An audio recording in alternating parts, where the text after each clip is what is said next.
Otwituaries. Tiny poetic elegies for the celebrated, the infamous and the obscure. Written and presented by Andy Jackson. Welcome to the monthly Otwituaries podcast. I've been writing these short tweet-length poems called Otwituaries to celebrate the passing of celebrities both great and obscure since 2012. They try to capture something of that person in up to 280 characters. The only qualification is that the person has to be someone whose contribution to the world has had an influence on me, however minor. There are now over 800 of them. They aren't necessarily great poems, but they do come from the heart. The Otwituaries are published as a kind of instant response. They appear initially on X, what used to be called Twitter, hence the name of this project, on Facebook, and on Instagram, and then are gathered on the Otwituaries blog at otwituaries.blogspot.com. Please do follow them if you enjoy the ones you hear in this podcast. This is the podcast for the month of November 2023. This month we feature another selection of poetic tributes to those who passed away. An Apollo astronaut who missed out on the moon landings, a powerful and commanding English actor, a colourful Scottish writer, playwright and artist, and an Irish songwriter born out of punk and folk.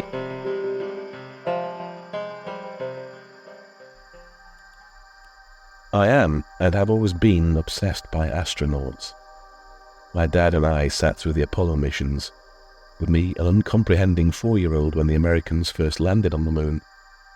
It was the earliest experience I can remember sharing with my dad, and I think his sense of wonder at humans in space passed to me in those moments. I absolutely devour books and movies on the subject, and as we stand on the edge of a new age of space travel, I'm hoping my jaded adult self will be able to recapture that feeling of excitement at our simultaneous human ingenuity and fragility. As a consequence, I've written lots of Otwituaries, elegizing the dwindling number of astronauts who sprang out of the golden age of space exploration in the 1960s. You may wonder how it's possible to write different poems about what is essentially the same kind of celebrity. Won't they all be the same? However, I think most of the people involved in the 3 key astronaut programs, Mercury, Gemini and Apollo, all have a different story according to their experiences. So what was Frank Borman's story? Perhaps, if anything, it was a story of duty. He flew missions in the Gemini program in the mid-1960s, testing out the technology that would later be used in the moon landings. He then commanded the final test mission, Apollo 8, in December 1968, orbiting the moon, but returning without landing. He and fellow astronaut Bill Anders captured the famous Earthrise photo, which still has the power to captivate. He sent a Christmas message from the capsule as it orbited the moon. It was steeped in that sense of wonder, memorably quoting the creation story from the book of Genesis, which seemed to take on greater significance in the enormity of empty space that surrounds us all. In a terrible year, which saw accelerating horrors in Vietnam, plus the assassinations of Bobby Kennedy and Martin Luther King, Borman received an anonymous telegram saying, "To the crew of Apollo 8, thank you. You saved 1968. Borman never set foot on the moon, and is on record as saying he had no wish to do so. I would have gone in a heartbeat. I'm certain Frank would have gone if he had been asked to. So near, but so far, and yet Neil Armstrong's footprints on the moon the following year would not have been possible without those who came before, quietly and dutifully doing what was necessary in pursuit of the mission and its goals." Frank Borman died November the 7th, 2023. The astronaut's bleakest curse, yet brightest blessing, to be condemned to perpetual low orbit, suspended between the moon's dead orb and the rising halo of the good Earth.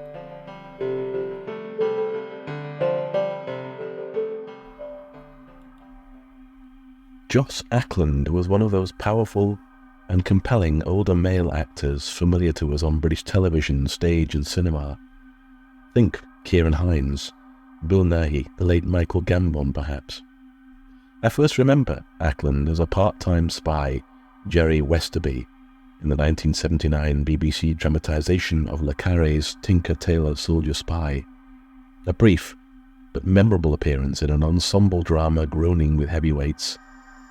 I also saw him take on the complex role of C.S. Lewis in the TV adaptation of Shadowlands.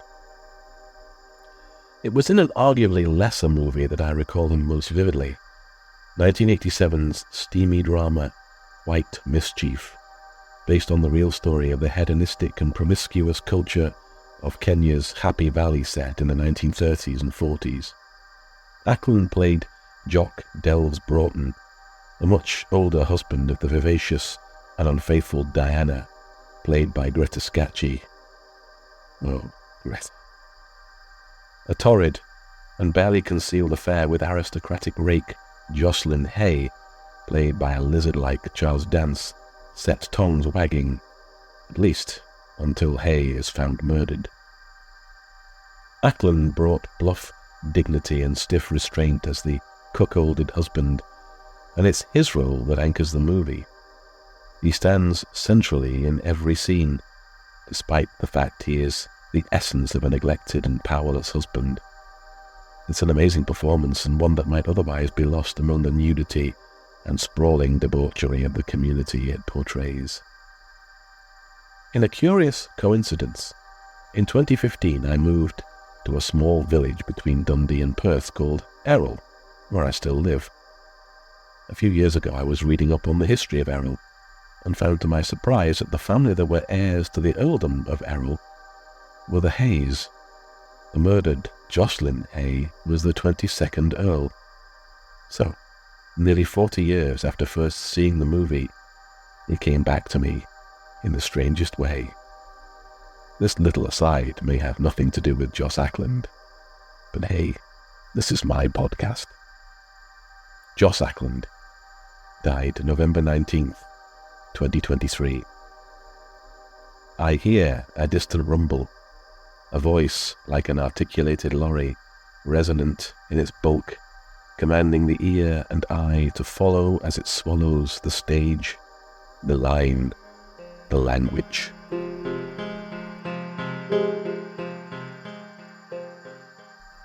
Scots have a word gallus, meaning bold, cheeky, flashy even. But if you wish to be thought of as gallus, you'd better have the talent to back up the swagger, particularly in the city of Glasgow, where no one gets a free pass. John Byrne was gallus. Born in Paisley, he was a writer and an artist and one of Scotland's most versatile creative figures of the last half-century. I didn't know much about his artistic career until relatively recently, but he certainly fell into auspicious company: Billy Connolly, the Beatles, Jerry Rafferty and Robbie Coltrane. He was married for 15 years to actor Tilda Swinton, and his art, mostly portraits bordering on caricature, features on album covers, adorns theatres, and as murals on the buildings of Glasgow. You can't miss them. He has a playful style and welcomes you in to engage with his subject. But it was his writing I remember most, particularly his screenwriting for a pair of 1980s dramas which brought him to a wider audience. 1987's Tutti Frutti, the story of the Majestics, a band of superannuated Scottish rock and rollers getting the band back together one last time for a disastrous tour of the fag end of Scottish music venues. It launched the TV careers of Robbie Coltrane and Emma Thompson and cemented Byrne's reputation as a sharp and affectionate observer of the Scottish personality. A bleaker drama, Your Cheatin' Heart, followed 3 years later. All this began with his trilogy of plays, The Slab Boys, based on his experience working in a Paisley carpet factory. To my shame, I've never seen these plays, so I'm hoping his death might prompt a revival of his theatrical work. Someone commented on my Otwituary, saying simply, "That face." And yes, he looked every inch the Glasgow bohemian, His lean and angular features a work of art in itself. As any Scot will tell you, there are few higher affirmations of one's character than being described as gallus. John Byrne died November 30th, 2023. A man paints all the fruits of his life, writes likenesses of people too large to be inventions. He looks down on the city, looking back up at him, dancing with colour, while black and white sleep.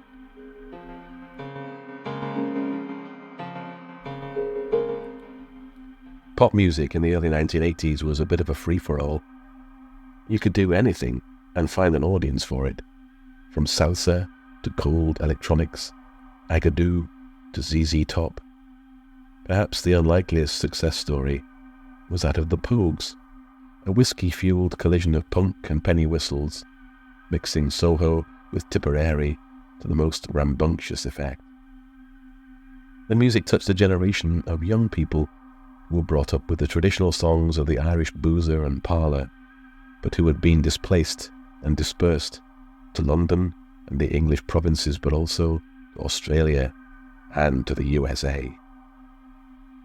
At the centre of their success was the peat and cigarettes voice of singer and lead songwriter Shane MacGowan, used magnificently to bring to life his poetic reimaginings of the traditional Irish canon. Songs of drunken nights, pretty colleens waiting for a sweetheart to come home, and the broken down lives of rambling boys of leisure made so much more sense in their raucous and ragged live outings. Despite his reputation as a hellraiser, Shane's lyrics were tender and witty, somewhere between Joe Strummer and Bob Dylan. He also breathed life into the songs of others. He recorded perhaps the definitive versions of Ewan MacColl's Dirty Old Town, inspired by my own hometown of Salford, and Eric Bogle's Anti-War Lament, and the band played Waltzing Matilda, both songs for the ages. Given Shane's well-publicised epic drinking, you might have thought that the many column inches written in the wake of his death would suggest a tragic waste of talent. And yet no one seemed to take this line. Shane came and went and left an amazing body of work alongside the Pogues. Most people will know the Fairy Tale of New York first and foremost, still the best Christmas song ever. But there were so many more songs, sometimes sad, often sozzled, but always lit by an optimism that there was somewhere better than here. Listen to Rainy Night in Soho, or Streams of Whiskey, and you'll get a sense of what made the Pogues so vital. My enduring image of his funeral was the sight of his family dancing in the aisles when his friends played Fairy Tale of New York. They looked so happy as they waltzed and burled despite the sadness. Oh, to be held in such regard, to be so loved. Isn't that enough at the end of life? Shane MacGowan died November 30th, 2023.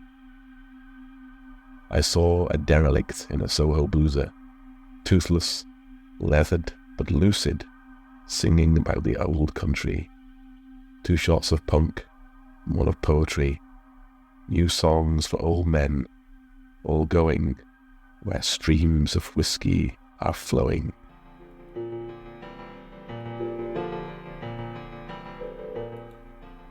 Also in November, we said goodbye to pioneering magician David Berglass, innovative football player and manager Terry Venables, and diplomat, or war criminal, depending on your views, Henry Kissinger.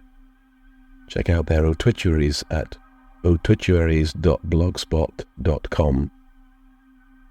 You can follow the obituaries via my Facebook page, Instagram feed, and by using the hashtag Otwituary on X. I'll be back next month with more stories and more poems. Until then, mind how you go.